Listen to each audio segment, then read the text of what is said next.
নমস্কার বন্ধুরা, আমি মৌলিনা মৌলিনা অ্যান্ড প্রীতম চ্যানেলে তোমাদের সকলকে স্বাগত। আজ আমি বানাবো ম্যাঙ্গো সুইটস। ম্যাঙ্গো সুইটস বানানোর জন্য প্রথমেই একটা ছোট সাইজের মিক্সিং জার নিয়ে নিয়েছি। এতে আমি দিয়ে দিচ্ছি একটা বড় সাইজের হিমসাগর আম। আমটা পুরো পাকা আর বেশ মিষ্টি। ছোট ছোট সাইজ করে কেটে আমি এর মধ্যে দিয়ে দিচ্ছি। তারপরে এর মধ্যে আমি দিয়ে দিচ্ছি 500 গ্রামের মতো ছানা।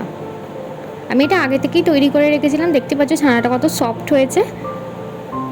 আর দিয়ে দিলাম 2 চামচের মতো চিনি দিয়ে এবার সব উপকরণগুলোকে আমি মিক্স করে নেব। এদিকে আমি কড়ার মধ্যে অল্প একটু জল দিয়ে দিয়েছি।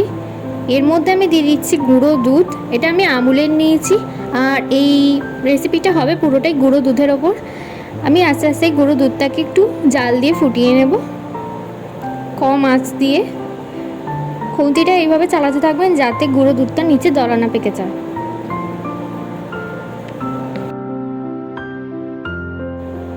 দেখতেই পাচ্ছেন দুধটা কতটা ঘন হয়ে গেছে, প্রায় হাফ হয়ে গেছে। এই সময় এর মধ্যে আমি দিয়ে দেবো যে আমের পেস্টটা বানিয়েছিলাম সেটা। দুধের মধ্যেই পেস্টটা দিয়ে দেওয়ার পর এইবারে একটাই কাজ, সেটা হচ্ছে খুন্তির সাহায্যে যতক্ষণ না পর্যন্ত এই দুধটার পুরো টেক্সচারটা একদম মাখনের ক্ষীরের মতো হয়ে যাচ্ছে ততক্ষণ পর্যন্ত এইভাবে আমি খুন্তিটাকে কড়ার মধ্যে চালাতে থাকবো। আর গ্যাসটা থাকবে লো টু মিডিয়াম ফ্লেমে। কনস্ট্যান্ট এইভাবেই মানে মিক্স করতে করতে করতে করতে একদম গাঢ় ধরনের হয়ে যাবে তখন বুঝতে পারবেন জিনিসটা পুরোপুরি হয়ে গেছে। একটু সামান্য গাঢ় হয়ে গেলে আমি এর মধ্যে 1 চামচের মতো দিয়ে দিচ্ছি টক দই, যাতে এই ক্ষীরটা একটু দানা জাতীয় হয় তার জন্য। আবার আমি টক দইটাকে ভালো করে এর মধ্যে মিশিয়ে নেব। এই যে দেখতেই পাচ্ছেন এতক্ষণ ধরে নাড়াচাড়া করার পর এই যে পুরোপুরি আমাদের পুরটা রেডি হয়ে গেছে, আমের পুরটা। এইবার এটা দিয়েই আমাদের তৈরি হবে মিষ্টি।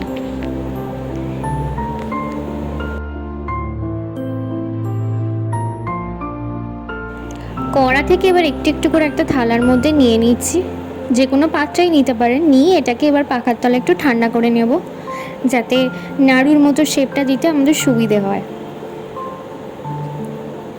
এই যে এক পাশে একটা বাটিতে রেখেছি অল্প একটু গুঁড়ো দুধ আর এই থালার মধ্যে আছে ওই আমের পুরটা।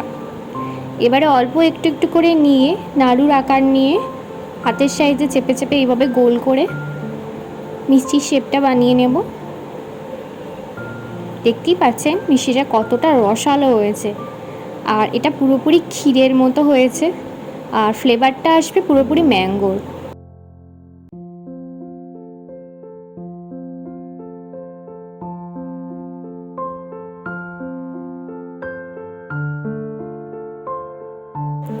সুন্দর করে একটা নাড়ুর মতো শেপ বানিয়ে নিয়ে এবার এপিট ওপিট করে পুরোই গুঁড়ো দুধটা এর মধ্যে মাখিয়ে নেব। মাখিয়ে নেওয়ার পর হয়ে গেল আমাদের মিষ্টি ম্যাঙ্গো সুইটস। এবারে একে একে আমি পুরো ক্ষীরটাকেই এইভাবে বানিয়ে নেব। এই যে দেখতেই পাচ্ছেন আমাদের ম্যাঙ্গো সুইটস পুরোপুরি রেডি। একটা কেটেও দেখাচ্ছি জিনিসটা কতটা সফট হয়েছে। দেখতেই পাচ্ছেন বাইরের অংশটা সাদা আর ভেতরেরটা পুরো ইয়েলো।